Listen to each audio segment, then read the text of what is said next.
রব্বুল আলামিন প্রিয় নবী মুহাম্মদুর রাসূলুল্লাহকে পৃথিবী জমিনে মক্কা নগরীর মানুষদের সঙ্গে ওঠা বসা করালেন। আমার আল্লাহ পৃথিবীর মানুষগুলোর ভিতরে মক্কা নগরীর মানুষগুলোর দিল অত্যন্ত শক্ত, তারা তাদের ভিতরে রয়েছে কঠোরতা, তাদের ভিতরে রয়েছে হিংস্রতা। এ দুনিয়ার মুসলমান মনে রাখুন, আমার আল্লাহ পাক রব্বুল আলামিনের নবী দয়াল নবী মুহাম্মদুর রাসূলুল্লাহ পৃথিবী জমিনেতে তিনি এমন ভাবে মানুষদিগের কাছে নিজের চরিত্রটারে দেখিয়েছেন, নিজের আদব আখলাকটারে দেখিয়েছেন। পৃথিবী জমিনের মানুষদিগের কাছে আমার আপনার নবী এমন ভাবে নিজের নীতি নৈতিকতাগুলোরে দেখিয়েছেন। গোটা মক্কা নগরীর মানুষগুলো এমনকি প্রিয় নবী মুহাম্মদুর রাসূলুল্লাহর সবচাইতে বড় বড় দুশমনগুলো আল্লাহ পাকের নবীর আয়াতধীন চলে গেল। নবী তারা অনুগত স্বীকার করলো, নবীকে তারা বিশ্বস্ত মেনে নিল, নবীকে তারা ভালো বেটা বলে মেনে নিল। হে জগতের মুসলমান মনে রাখুন, পৃথিবী জমিনেতে আমরা জানি প্রিয় নবী মুহাম্মদুর রাসূলুল্লাহর শ্রেষ্ঠতম একটা লকাব হলো আল আমিন তথা সত্যবাদী। নবীর একটা উপাধি আছে না, কি? আল আমিন, যার মানে চরম সত্যবাদী, যার সত্যবাদিত্বের কোনো কিনারা নাই। আমি আপনার কাছে বলছি, এই চরম সত্যবাদী বা নবী সত্যবাদী এই উপাধিটা দিয়েছিলেন কে? রাসূলের সাহাবী আবু বকর, ওমর, ওসমান, আলী, তলহা, জুবাইর, আব্দুল্লাহ বিন ওমর, এরা কেউ না। মক্কা নগরীতে প্রিয় নবী মুহাম্মদুর রাসূলুল্লাহর চরমতম দুশমন নাম যার আবু জাহাল। সেই আবু জাহেলের মুখ থেকে ব্যক্ত হওয়া আমার আপনার নবীর উপাধি আল আমিন তথা সত্যবাদী। একটু জোরে বলেন, আর একটু জোর করে বলে। নবীর আল আমিন উপাধি দিয়েছে কে? বলেন, আবু জাহেল।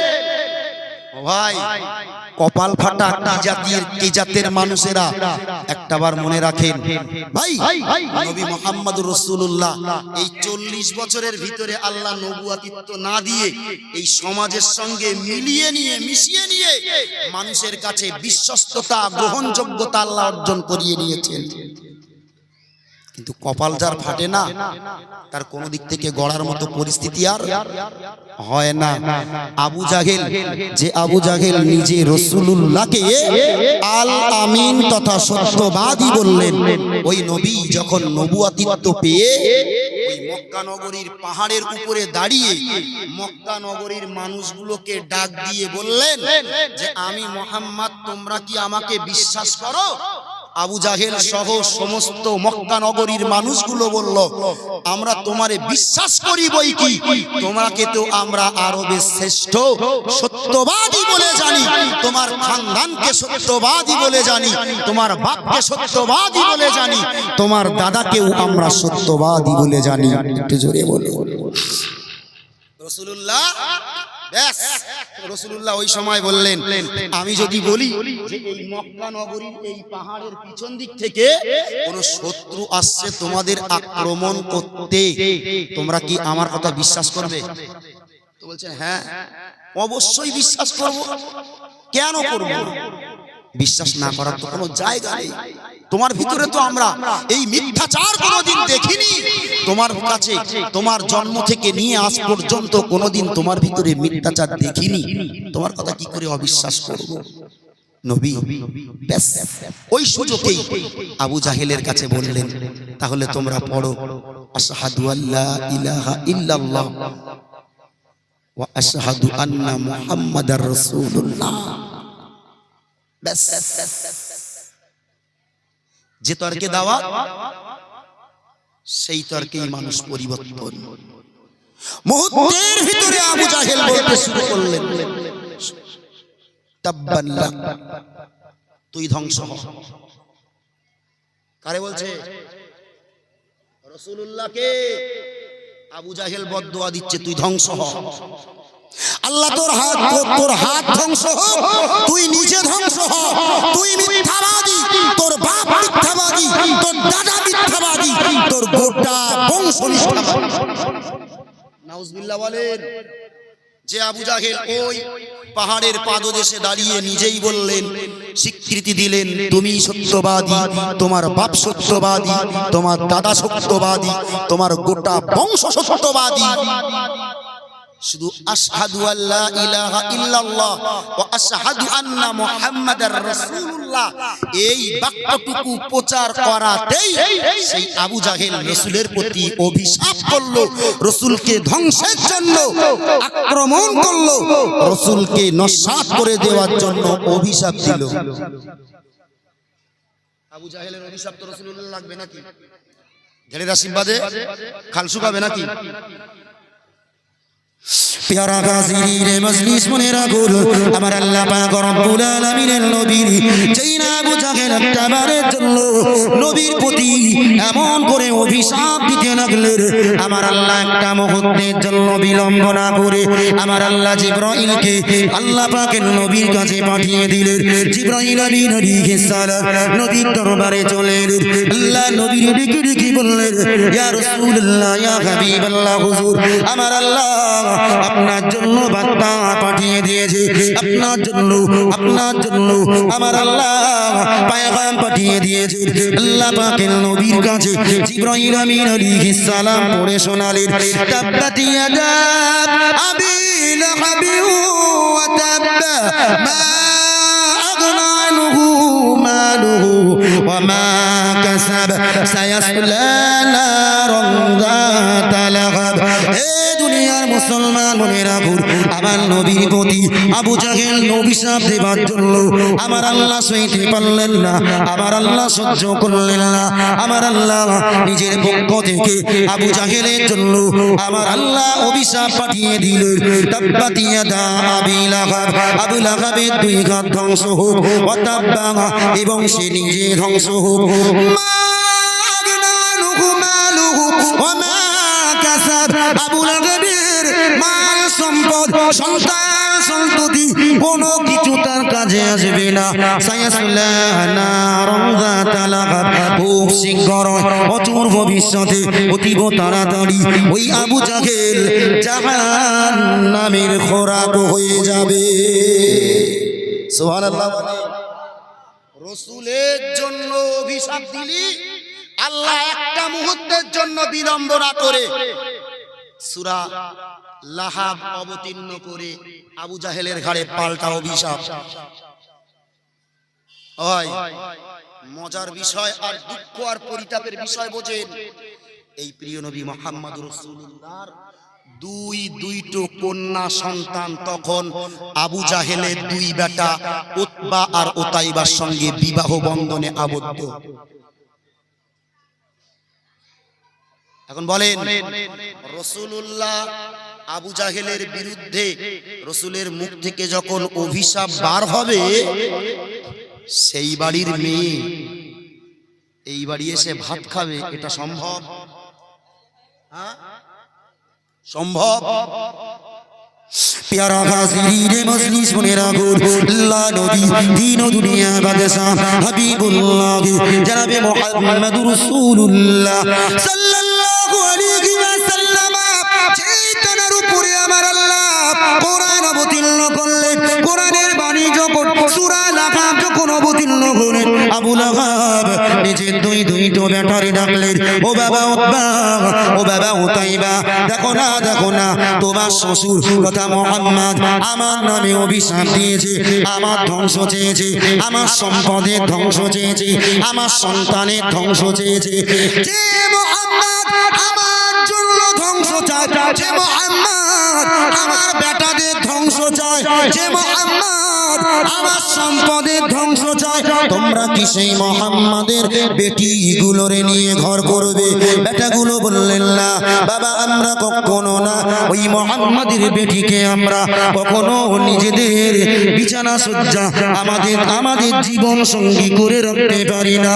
হে দুনিয়া মুসলমান মনে রাখুন, আল্লাহ নবী দিন ও দুনিয়া বাদশা হাবিবুল্লাহ জনাবে মুহাম্মদুর রাসূলুল্লাহর দুইটি মেরে হিচড়ে হিচড়ে টেনে টেনে টেনে টেনে আল্লাহ নবীর আঙিনাতে ফেলে একবারের জন্য মুহাম্মদুর রাসূলুল্লাহর ডেকে বললেন, হে মুহাম্মদ, তুই আমার প্রতি অভিশাপ দিয়েছিস, নে তোর দুটি বেটে রে, আমার বেটা আমার দুইটো বেটা আর তোমার দুইটো বেটিরে তালাক দিয়ে দিল।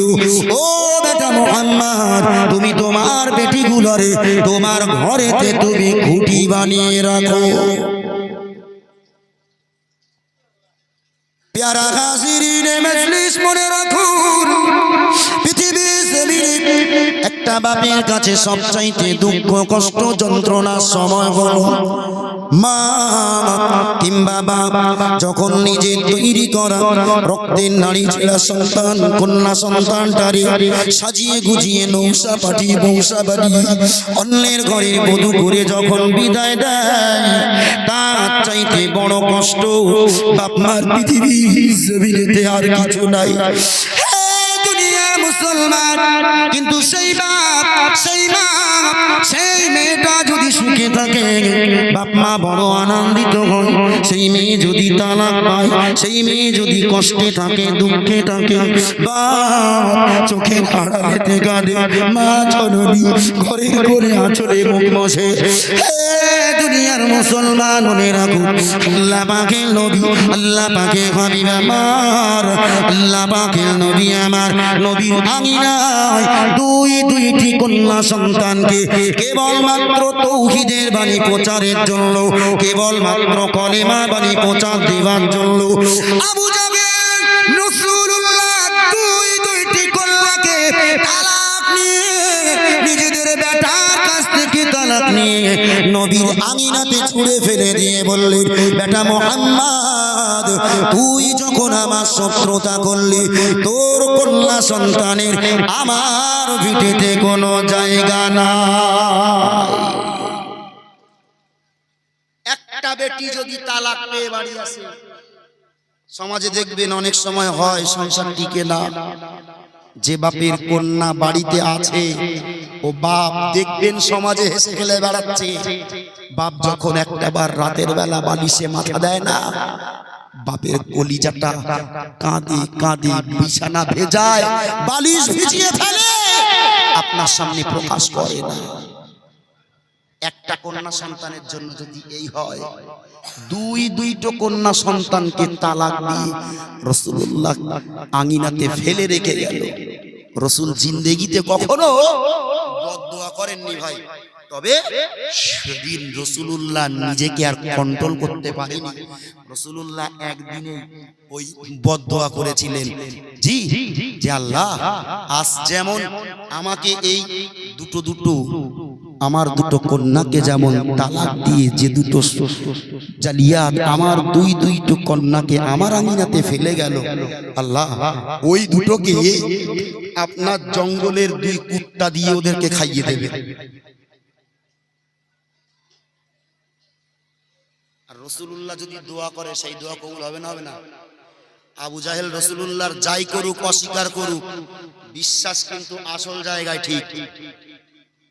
যখনই শুনল যে মুহাম্মদ তার দুই বেটার জন্য অভিশাপ দিয়েছে, সর্বক্ষণ সর্ব অবস্থাতে দুই বেটাকে পাহারা দিয়ে ঢেকে ঘিরে রেখে দিতেন।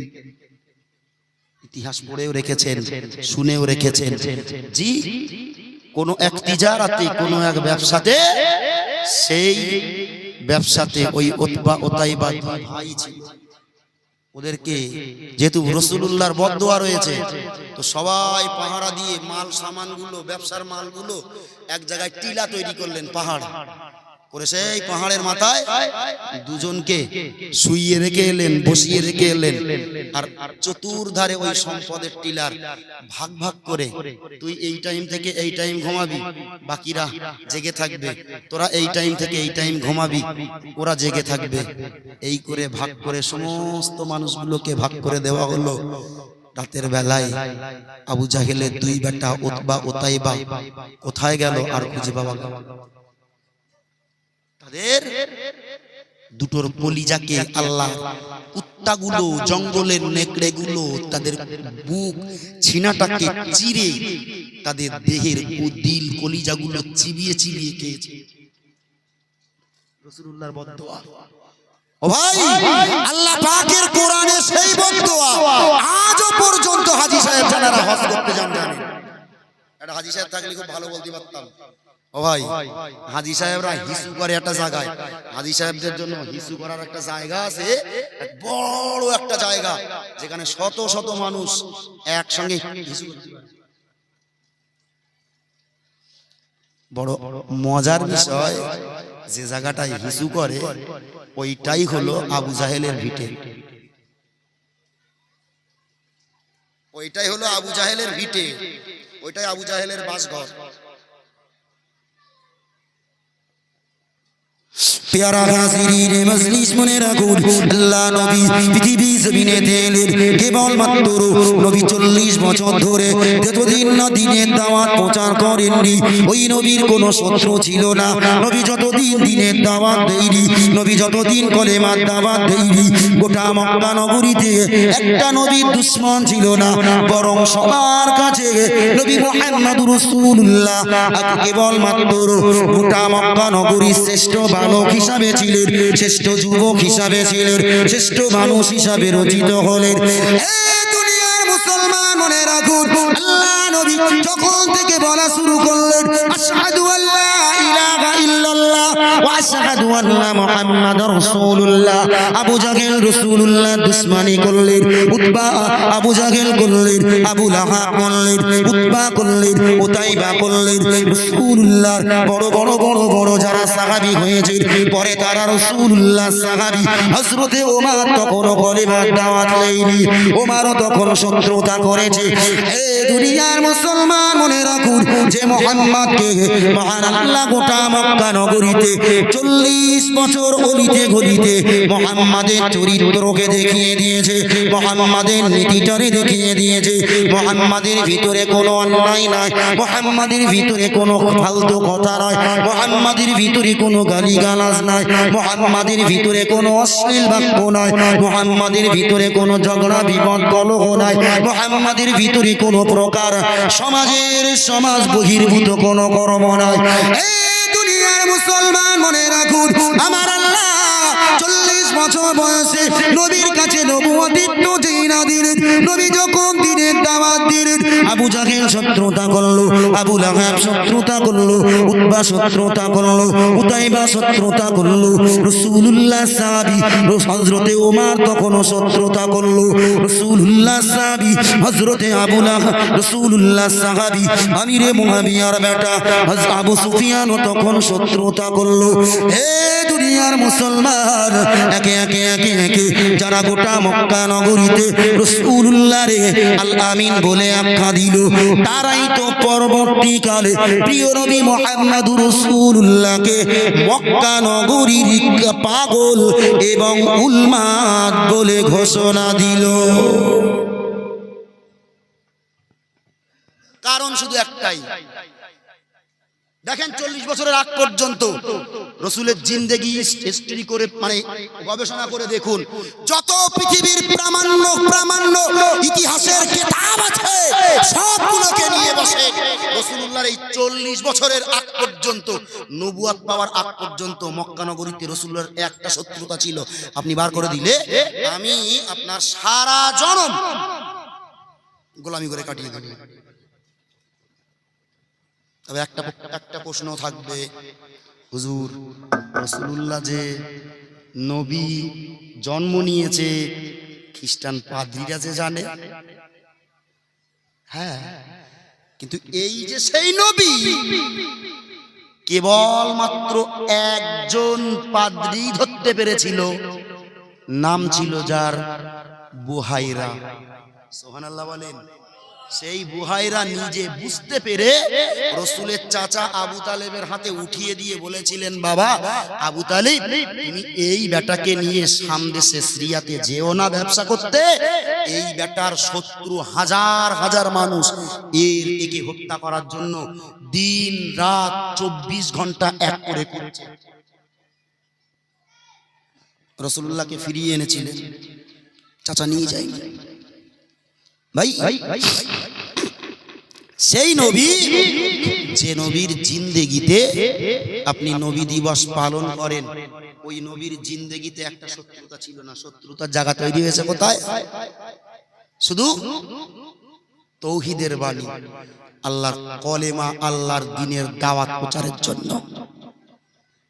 আমার মতো মৌলভী সাহেব যদি সেই নবীর জীবনের সত্য ঘটনা উঠিয়ে দিয়ে আমি যদি কালিকাতলার মুসলমানের কাছে ঘৃণার পাত্র হই, তাতে আলহামদুলিল্লাহ আমার কোনো যায় আসে না, কোনো যায় আসে না। प्यारा गाज़ीर मजलिस मने रसूल अल्लाह नबी दीन दुनिया बादशाह हबीबुल्लाह झिलमिल झिलमिल करे जाए आकाशेर ওই তারা, आकाशेर ওই তারা, শরমে চাঁদ লুকায় যে মুখ দেখে नजारा, झिलमिल झिलमिल करे जाए आकाशेर ওই तारा, आकाशेर ওই तारा। আরশ হতে নেমেছে জান্নাতের বাসিনী, চমকে গেল দেখে চেহারাতে নুরানি, মা হাওয়া মা মারিয়াম এলো, ও সে মা হাওয়া মা মারিয়াম এলো, আরো এলো মা झिलमिल झिलमिल करे जाए आकाशेर ওই तारा, आकाशेर ওই तारा। জান্নাতের দুয়ার খুলে আসে দলে দলে, দেখে নূরে তাজাল্লি मरहबा सभी बोले, उसे भीड़ करिल डकारी तरे, उसे भीड़ करिल डकारी तरे, कोदारी घूर बालारा, झिलमिल झिलमिल करे जाए आकाशेर ওই तारा, आकाशेर ওই तारा। গান গেয়ে যায় বুলবুল মধুর সুরজ তুলে, বন ময়ূরী নাচে পেখম তার ওই মেলে, নাচে খুশিতে আসমান জমিন, ও সে নাচে খুশিতে আসমান জমিন, দেখে খোদার পিয়ারা, ঝিলমিল ঝিলমিল করে যায় আকাশের ওই তারা, আকাশের ওই তারা। আল্লাহুম্মা সাল্লি আলা।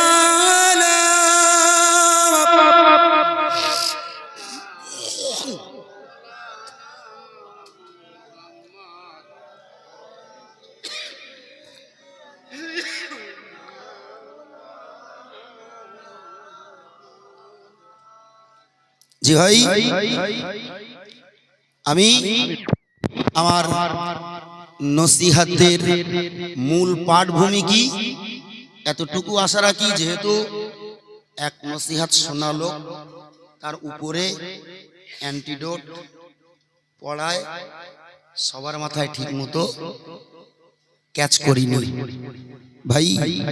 এই নবীর জিন্দেগিতে নবী পাথর খেয়েছেন তয়েববাসীর কাছে, নবী দাঁত শহীদ করেছেন ওহদের মাঠে, নবীকে কাবার চত্বরে আবু জাহেল পাথর মেরে মাথা ফাটিয়েছে, নবীকে এক ঘরে করেছে, পানি বন্ধ করেছে, খাবার বন্ধ করেছে, ব্যবসা বাণিজ্য বন্ধ করেছে।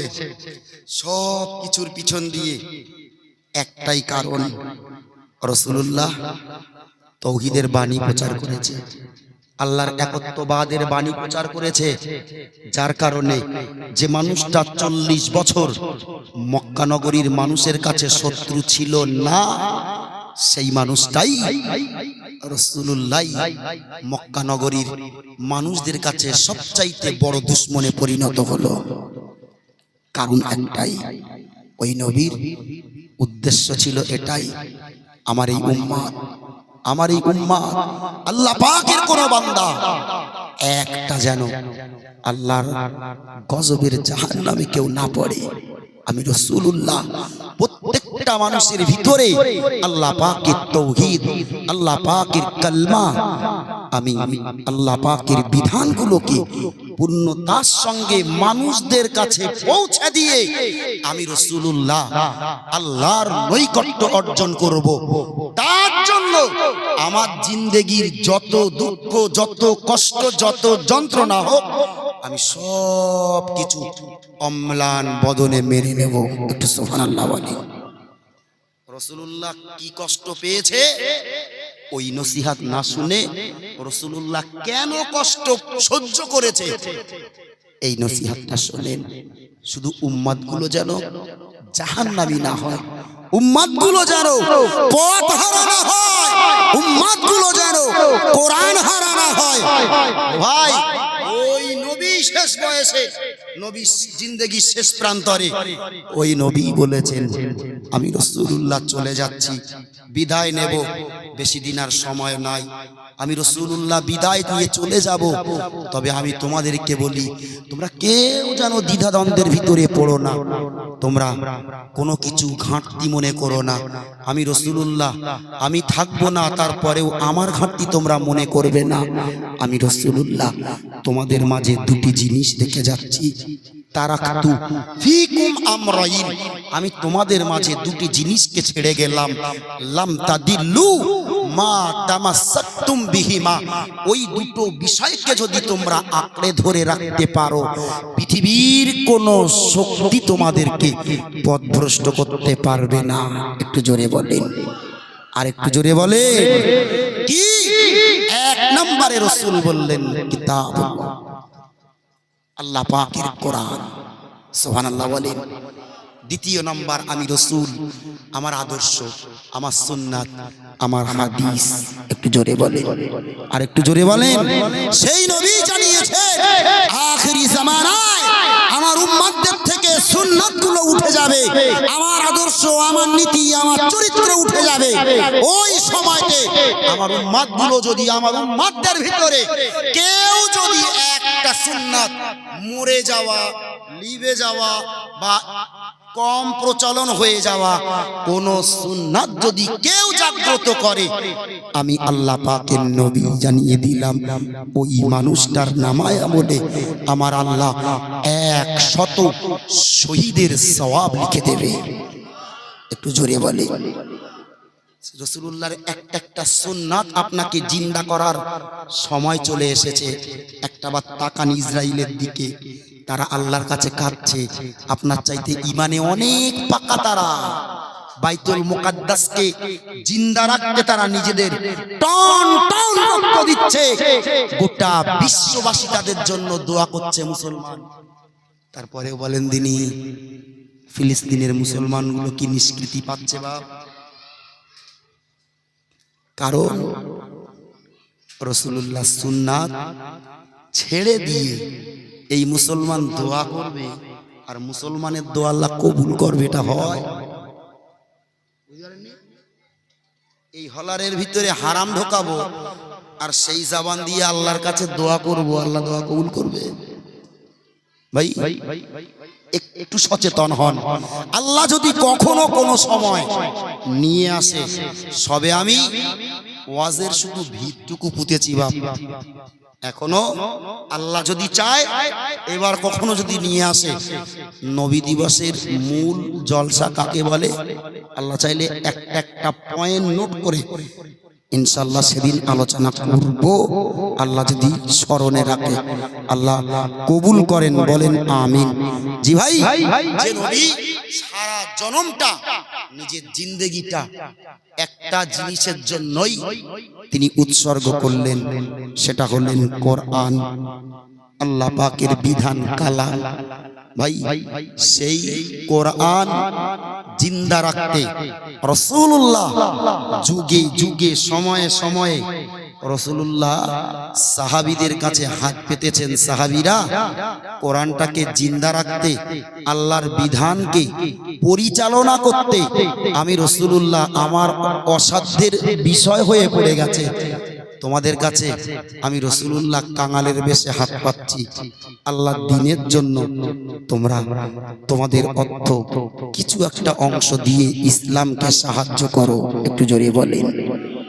রাসূলুল্লাহ সাহাবীরা নিজেদের শুধু জীবনটুকু রেখে নিজেদের সম্পদের সমস্ত সম্পদ, এমনকি রাসূলুল্লাহর প্রিয়তম সাহাবী সিদ্দিক আকবর আবু বকর রাদিয়াল্লাহু তাআলা আনহু নিজের বাড়িতে একটা নুনের চামচ থাকলেও সেটাকেও এনে ইসলামের জন্য, কোরআনের জন্য রাসূলুল্লাহর চরণে বিলিয়ে দিয়েছেন। একটু জোরে বলেন, আর একটু জোর করে বলেন। সেই কোরআনের আঙিনাতে আমার মতো নাদানটা একটু দাবি করছে, কর্তৃপক্ষের চালানো অত্যন্ত কষ্টকর, ঋণ মানে দেনা ধার একটা সমাজে জড়িয়ে আছে। বিশেষ করে গত ইসালের সাওয়াবের জলসাটাই সম্পূর্ণ মার খেয়েছে নাকি? যেই অস শুরু হয়েছে, জাগা চাটা শ্রোতা আসা শুরু, আল্লাহর রহমতের বৃষ্টিও শুরু, টোটাল মজলিসটাই মানে লন্ড ভন্ড মতো, বসবে মানুষ সেরকম বসার জায়গাও নেই, তো কোথায় কাকে বসতে বলবো ভাই?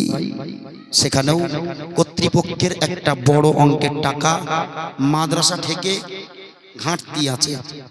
আপনাদের কাছে ছোট্ট অনুরোধ, এই মাদ্রাসাটাকে, আল্লাহর কোরআনটাকে জিন্দা রাখতে, যে নবী নিজে জিন্দেগিতে ওই কোরআন বাঁচাতে গিয়ে এই সারা জনমটা তিনি দুঃখ কষ্ট যন্ত্রণা সয়েছে, সেই আল্লাহ পাকের কোরআনকে হেফাজত করার জন্য, জানি না এখানকার মানুষের আর্থিক ক্যাটাগরি কেমন, আমি ছোট্ট থেকে শুরু করি, একটা ভাইয়ের কাছে ৫,০০০ টাকা, একটু বলেন আল্লাহর কোরআনের জন্য, আল্লাহর কোরআনকে ভালোবেসে রাসূলুল্লাহ সাহাবীরা নিজেদের জান দিয়েছে, মাল দিয়েছে।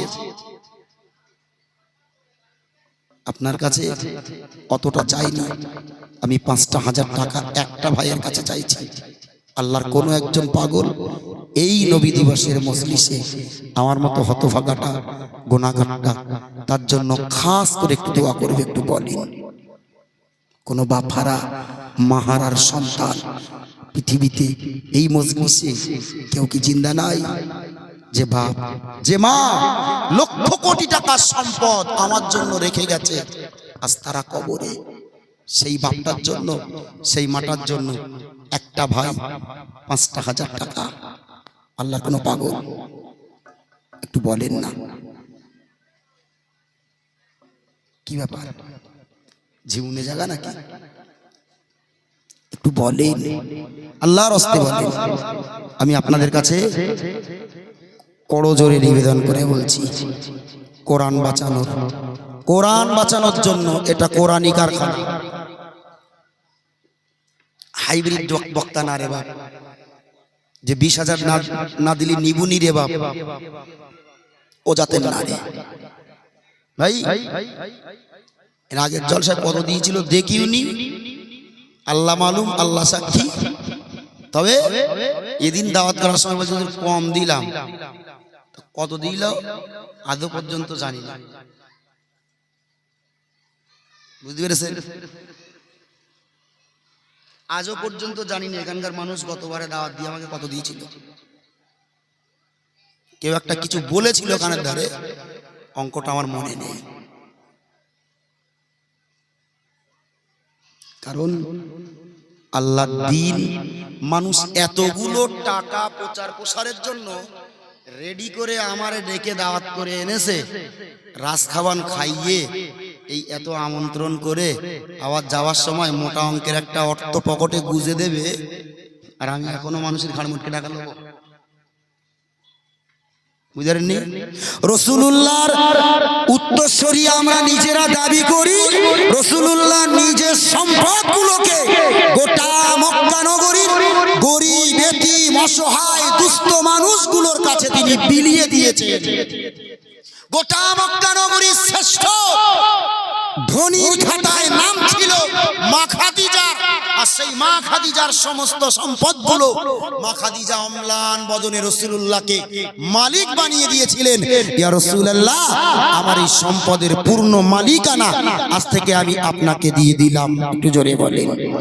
রাসূল করিম সাল্লাল্লাহু আলাইহি ওয়াসাল্লাম সেই সম্পদগুলোকে ইসলামের জন্য নিজে তিলে তিলে ব্যয় করতে করতে করতে করতে রাসূলের জিন্দেগীর শেষ প্রান্তরে সেই নবী না খাওয়া দিলে পেটের উপরে পাথর বেঁধেছে, ক্ষুধার যন্ত্রণা তাতেও নিবারণ না করতে পেরে আবারও একটা পাথর সেই পাথরের উপরে দিয়ে কাপড় দিয়ে আস্তি পিস্তি করে বেঁধে রেখেছে।